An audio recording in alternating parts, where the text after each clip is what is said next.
Apa yang terjadi saat cinta berubah jadi ketakutan? Saat rumah berubah jadi tempat paling mematikan. Aisyah Hasan, 34 tahun, seorang istri, seorang ibu, tinggal bersama suaminya, Asim Hasan, 34 tahun, dan dua anak mereka di Canning Town, London Timur. Mereka adalah pasangan suami istri yang menikah berdasarkan hukum Islam pada tahun 2012. Mereka terlihat seperti keluarga biasa.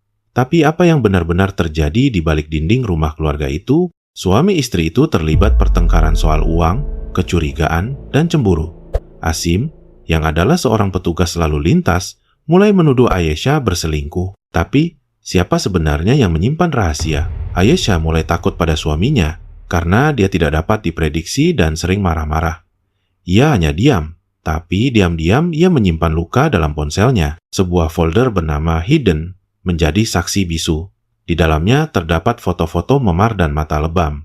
Bukti yang hanya bisa ditemukan setelah dia tiada. 10 hari sebelum ia dibunuh, Aisyah mengirim pesan putus asa ke teman-temannya. "Aku takut padanya," katanya. Tapi ia menghapus pesan itu, takut suaminya tahu, sebab pasti ia akan mendapat balasannya. Aisyah mengatakan kepada teman-temannya dalam pesan itu bahwa jika sesuatu terjadi padanya, mereka harus merawat anak-anaknya dan tidak membiarkan Asim mengasuh mereka. Lalu kenapa dia tak lapor polisi? Ia takut Asim akan terkena masalah serius. Ia hanya ingin satu hal, yakni agar Asim keluar dari rumah. Aisyah merasa tidak aman. Tanggal 10 Mei 2022, pertengkaran kembali terjadi. Tapi kali ini Aisyah merekam. Suaminya terdengar mengancam dengan pisau. Seorang tetangga melapor ke polisi. Polisi datang tapi Aisyah bilang ia baik-baik saja dan tidak mengajukan keluhan. Alhasil, masalah tersebut tidak ditindaklanjuti pihak kepolisian.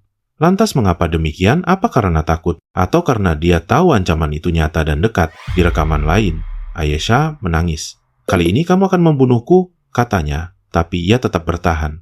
Meskipun ia membantah, Asim terus menuduhnya berselingkuh. Ironisnya, Asimlah yang diam-diam mencari istri baru. Ia mendaftar di sebuah situs kencan muslim, mencari wanita lain. Ia bahkan mencoba bertemu wanita itu pada tanggal 1 Mei 2022. Tapi ketika Aisyah menolak untuk dimadu, semuanya meledak. Tanggal 19 Mei, pagi hari, anak-anak mereka siap pergi sekolah. Tapi di dapur, Aisyah tergeletak bersimbah darah. Ia ditikam. Bukan satu, bukan juga dua, tapi puluhan kali. Salah satu tusukan bahkan mematahkan tulang tengkoraknya. Asim sendirilah yang langsung melaporkan kejadian tersebut pada polisi. Ia menelepon polisi dan berkata, "Saya bersalah, Anda bisa menuntut saya." Tapi saat diinterogasi, ia mengaku tak bermaksud membunuh Aisyah. Ia hanya ingin melukai. Kepala Detektif Rogers yang memimpin penyelidikan mengatakan Aisyah ditikam 36 kali dalam serangan yang sangat brutal dan kejam. Aisyah mencoba membela diri, tetapi tidak berdaya melawan Asim. Ia terbaring di lantai dapur dan dinyatakan meninggal pada pukul 7:20 pagi. Selama otopsi, ditemukan bahwa Aisyah menderita 36 luka akibat benda tajam, termasuk 26 luka tusukan. Di pengadilan, Asim mengaku tak berniat membunuh. Tapi, bisakah seseorang menusuk 36 kali tanpa niat membunuh? Juri pengadilan Old Bailey pun menolak. Hanya butuh 90 menit untuk menjatuhkan vonis bersalah atas pembunuhan. Hukuman penjara seumur hidup, minimal 21 tahun diterima Asim. Masih dalam persidangan, Asim berdalih sambil diiringi tangisan penyesalan.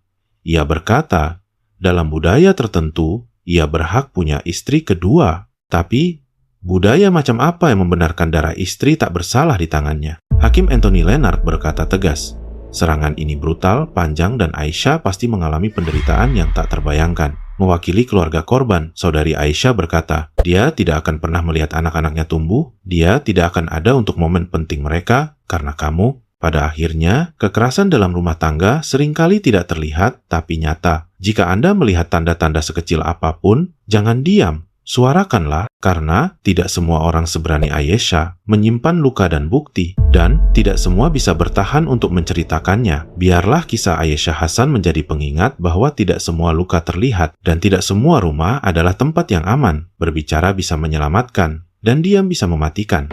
Terima kasih sudah menonton sampai akhir. Jika kisah ini menyentuh hatimu, bantu sebarkan agar lebih banyak orang sadar bahwa kekerasan dalam rumah tangga bukan hal yang bisa diabaikan. Jangan lupa like, komen, dan subscribe untuk mendukung kami membagikan kisah nyata yang membuka mata dan hati.